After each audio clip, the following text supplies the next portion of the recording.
ত্রিভুবনের প্রিয় মুহাম্মদ এলো রে দুনিয়ায়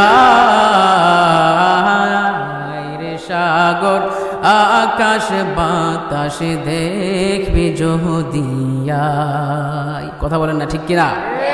ইয়া আইয়ুহান নাবিয়্যু ইন্না আরসালনাকা শাহিদাও ওয়া মুবাশশিরাও ওয়া নাযীরা।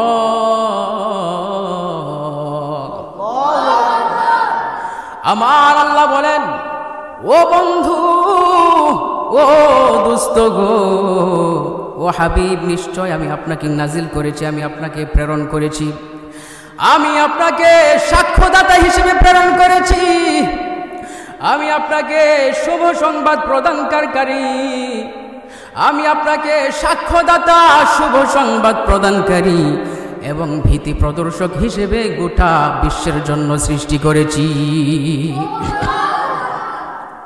কুরআনুল কারীমের অপর আয়াতে আমার আল্লাহ বলেন, قد جاءكم من الله نور وكتاب مبين।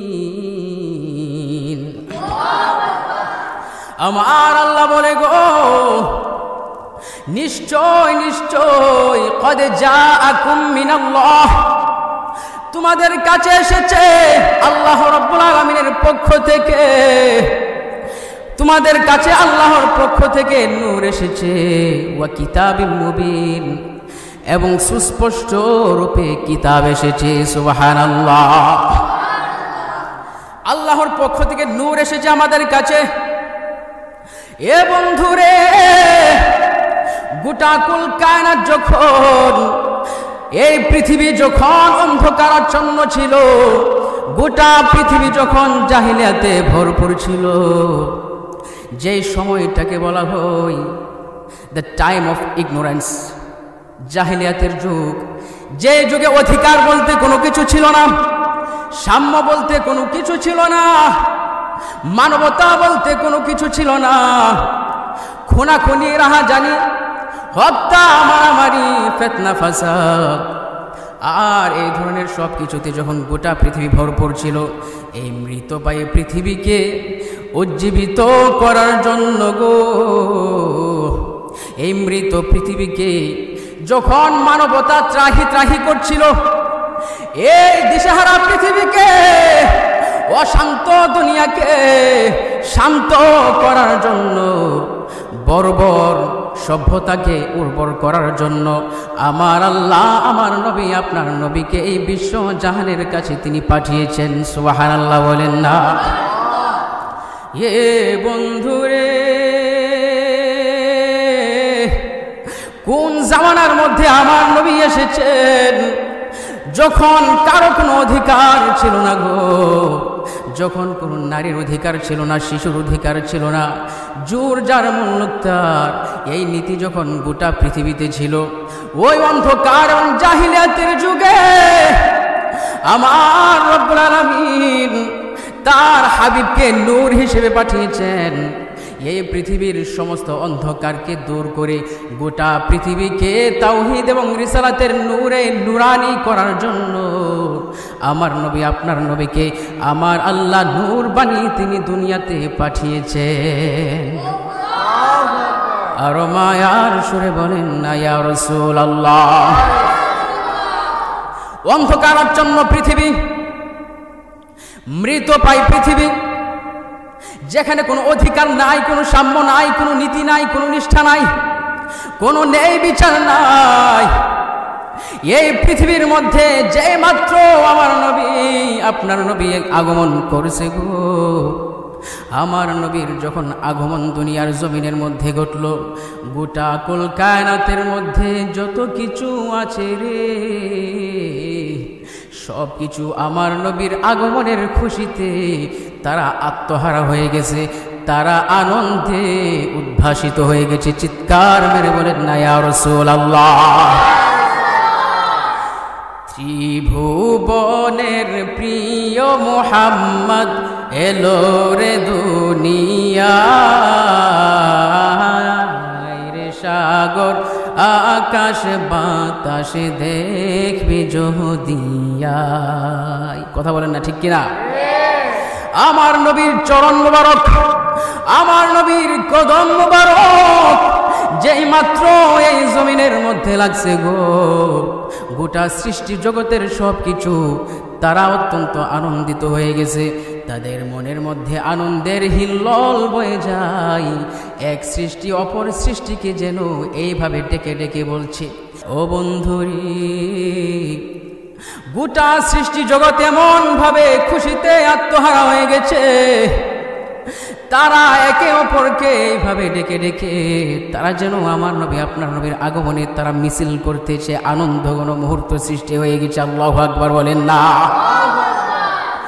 এ বন্ধুরে আমার, ও আমার যুবক ভাইরা, আমার নবী দুনিয়াতে এসেছেন অশান্ত পৃথিবীকে শান্ত করার জন্য, অধিকার বঞ্চিতদেরকে অধিকার ফিরিয়ে দেওয়ার জন্য, সাম্য প্রতিষ্ঠা করার জন্য, ন্যায় বিচার প্রতিষ্ঠা করার জন্য। কথা বলেন না ঠিক না বেঠিক?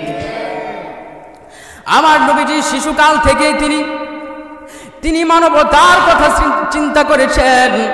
শিশু লগ্ন থেকেই আমার নবী আপনার নবী তিনি মানুষের কথা চিন্তা করেছেন, উম্মতের কথা চিন্তা করেছেন।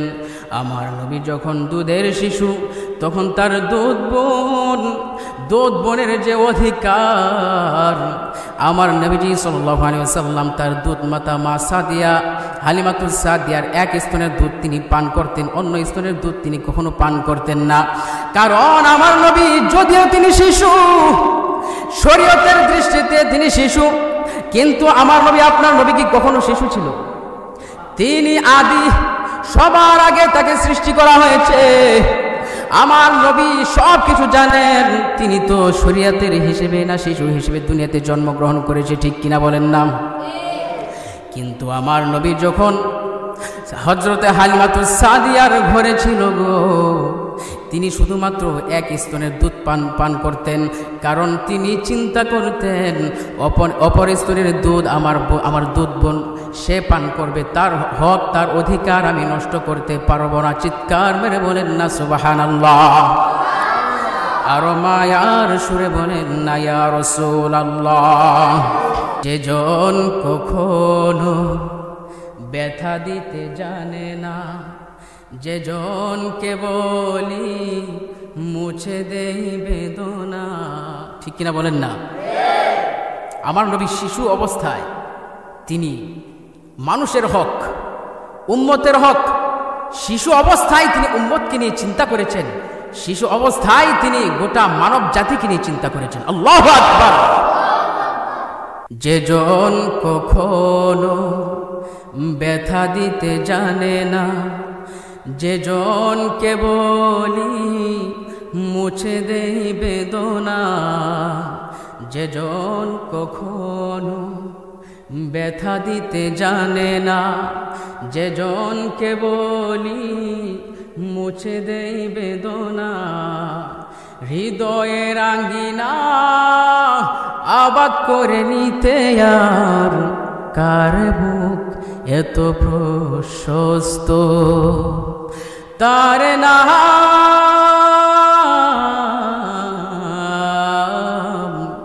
আহমদ বড় বিশ্বস্ত। সে কোন বন্ধু বলো বেশি বিশ্বস্ত, যার কাছে মন খুলে দেওয়া যায়, যার কাছে প্রাণ খুলে বলা যায়, হওয়া যায় বেশি আশ্বস্ত। ও বন্ধুরি, আমার নবী আপনার নবী শিশু অবস্থায় তিনি মানব জাতিকে নিয়ে চিন্তা করেছেন। আমার নবীজির বয়স যখন 15 বছর কিংবা 16 বছর 17 বছর এরকম যখন আমার নবীজির বয়স হবে, তখন তিনি গোটা মানব জাতিকে রক্ষা করার জন্য, মানবতা সৃষ্টি করার জন্য তিনি একটা সংগঠন তৈরি করেছেন। আমার নবীজির বয়স যখন 17 বছর, কিছু বর্ণনায় এসেছে 20 বছর, আবার কিছু বর্ণনায় এসেছে 25 বছর, আবার একটা বর্ণনার মধ্যে এসেছে 17 বছর। যা হোক 17, 20 কিংবা 25। আমার নবীজির বয়স যখন 17 বছর, নবীজি সাল্লাল্লাহু আলাইহি সাল্লাম তিনি দেখলেন হারবুল ফুজ্জার নামক একটা যুদ্ধ হয়েছে। মক্কার কুরাইশ বংশ এবং কায়েস বংশের মধ্যে এই যুদ্ধটা হয়েছে। এমন রক্ত ঝরানো একটা যুদ্ধ হয়েছে গো। আমার নবী দেখলেন নির্মমভাবে এক গোত্র অন্য গোত্রের রক্ত ঝরাচ্ছে। আমার নবীর অন্তরের মধ্যে এমন আঘাত লাগছে গো। আমার নবী বলেন, এই দিশেহারা মানবতাকে, এই বর্বর সভ্যতাকে, বর্বর জাতিকে উর্বর করতে হলে আমাকে কিছু পদক্ষেপ গ্রহণ করতে হবে। আমার নবীজি মক্কার কিছু সচেতন যুবকদেরকে নিয়ে তিনি একটা সংগঠন তৈরি করলেন। ওই সংগঠনটার নাম হলো হিলফুল ফুজুল। চিৎকার মেরে বলেন না ইয়া রাসূলুল্লাহ। In a time of darkness and greed, it is your light that we need. You came to teach us how to live. Muhammad ya Rasulullah, salli ala Rasulillah, Habibil Mustafa, peace be upon the messenger, the chosen one. ও বন্ধুরে, হিলফুল ফুজুল সংগঠন তৈরি করা হলো। হিলফুল ফুজুল সংগঠনের মূল মন্ত্র ছিল কিংবা এর মূল উদ্দেশ্য ছিল 4টি। কয়টি? এই যে যুবকদেরকে নিয়ে তিনি সংগঠন তৈরি করেছেন, সংগঠনের মূল মন্ত্র ছিল, মূল উদ্দেশ্য ছিল 4টি। 1 নাম্বার হলো দেশের মধ্যে শান্তি শৃঙ্খলা বজায় রাখা। 2 নাম্বার হলো গো এই যে গোত্রের মধ্যে যে যুদ্ধ বিগ্রহ কলহ এগুলোকে মীমাংসা করে দেওয়া। 3 নাম্বার মূলনীতি ছিল দূর থেকে যারা মুসাফির আসে, মেহমান আসে, ব্যবসায়ীরা আসে, তাদের জানমালের নিরাপত্তা প্রদান করা। 4 নাম্বার মূলনীতি ছিল গো হিলফুল ফুজুলের 4 নাম্বার মূলনীতি ছিল অসহায়ের পাশে দাঁড়ানো, নির্যাতিত ব্যক্তির মাজলুমের পক্ষে দাঁড়ানো এবং জালিমের প্রতিরোধ করা। আল্লাহু আকবার। আর মায়ার সুরে বলেন না ইয়া রাসূলুল্লাহ। আমার নবী যে 17 বছর বয়সে তিনি এইরকম ভাবে তিনি হিলফুল ফুজুল সংগঠন করলেন। আমার নবী, আপনার নবী, তিনি হিলফুল ফুজুল সংগঠন করে আমার নবী গোটা মানব জাতিকে, দেশে হারা মানব জাতিকে তিনি পথ দেখানোর জন্য এই সংগঠন তৈরি করলেন। মাত্র 17 বছর বয়সে আমার নবীজি এই সংগঠন করার মাধ্যমে তিনি মানুষদেরকে সভ্য করার জন্য আমার নবীজির প্রচেষ্টা তিনি 17 বছর বয়স থেকে শুরু করে দিয়েছেন। এই আমার ভৈরবের বন্ধুরা রে,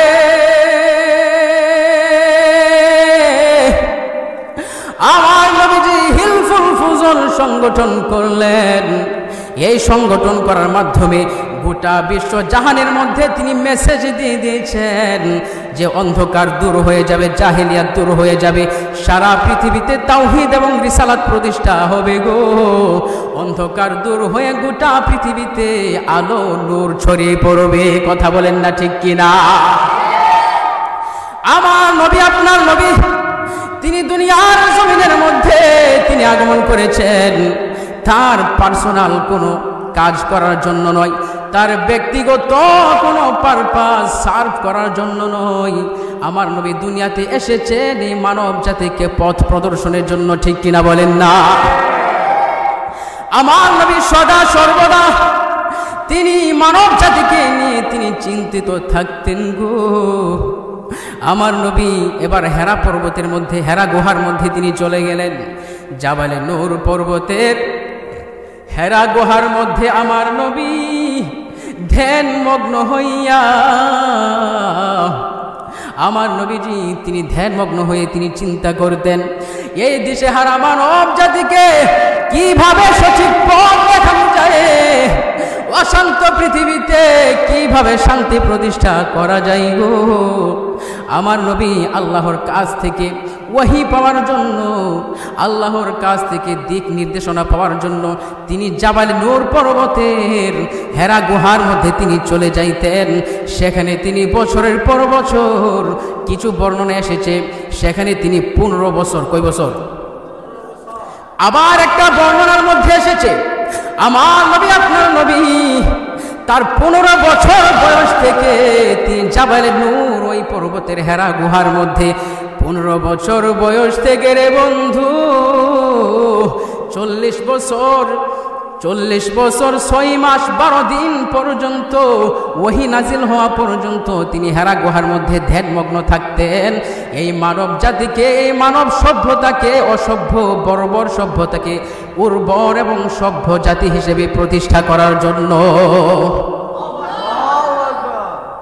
হেরার গুহায় তোমারি ধ্যান, আসমান হতে নামে আল কোরআন, ভাঙল সবার ভুল তোমারই উপরে, আসলো কোরআনের ছায়া তোলে, খালেদ উমর আলী আবু বকর, ইসলামী ঝান্ডা নিল যে তুলে।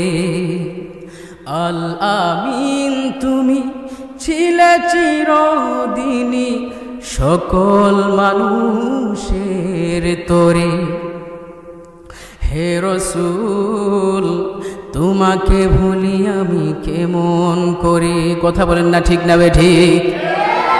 এই হেরা পর্বতে, হেরা গুহার মধ্যে গো আমার নবী ধ্যানমগ্ন থাকতেন, তার নিজের জন্য নয়। আমার নবী এই জাতিকে, এই উম্মতকে, এই জাহেল উম্মতকে, এই বর্বর জাতিকে উর্বর করার জন্য, হেদায়েত দেওয়ার জন্য, নুরানি করার জন্য আমার নবী ওই হেরা গুহার মধ্যে তিনি ধ্যানমগ্ন থাকতেন। ঠিক কিনা বলেন না? এবার আমার নবীজি তিনি ধ্যানমগ্ন আছেন। এইভাবে চলতে চলতে আমার নবীজির বয়স যখন 40 হয়ে গেছে গো, 40 বছর 6 মাস 12 দিন রমজান মাস যখন চলে আসছে, আমার নবীর কাছে এবার চূড়ান্তভাবে আমার আল্লাহর পক্ষ থেকে ওয়াহি চলে এসেছে গো। হযরতে ফেরেশতা জিবরিল আমার নবীর কাছে চলে আসলেন। আমার নবীর কাছে এবার চূড়ান্ত মেসেজ চলে আসলো, যে মেসেজের জন্য, যে দিক নির্দেশনার জন্য, যে গাইডলাইনের জন্য আমার নবীজি এতদিন অপেক্ষা করছিলেন যে কিভাবে এই অসভ্য জাতিকে সভ্য করা যায়। এবার সেই কাঙ্ক্ষিত মেসেজ ওয়াহি চলে এসেছে আমার নবীর কাছে। ওই মেসেজ যখন চলে আসলো আমার নবীজি গোটা মানব জাতির কাছে ওই মেসেজগুলো, কোরআনুল কারীমগুলো ছড়িয়ে দিলেন। কোরআনুল কারীম সবার কাছে নিয়ে আসলেন এই অন্ধকার পৃথিবীকে আলোকিত করার জন্য, জাহেলিয়াত দূর করে গোটা পৃথিবীতে জাহেলিয়াত দূর করে তাওহীদ এবং রিসালাত প্রতিষ্ঠা করার জন্য আমার নবী হেরা পর্বত থেকে মানুষের কাছে চলে আসলেন। এই আমার যুবক ভাইরা, হেরা পর্বতে তিনি ধ্যানমগ্ন থাকতেন, মানব জাতির জন্য তিনি চিন্তা করতেন। সেখান থেকে তিনি যখন এবার আসলেন আমার নবীজি এবার এমন ওয়াহি তিনি নিয়ে আসলেন যে ওয়াহিটা সরাসরি আল্লাহর কাছ থেকে চলে এসেছে।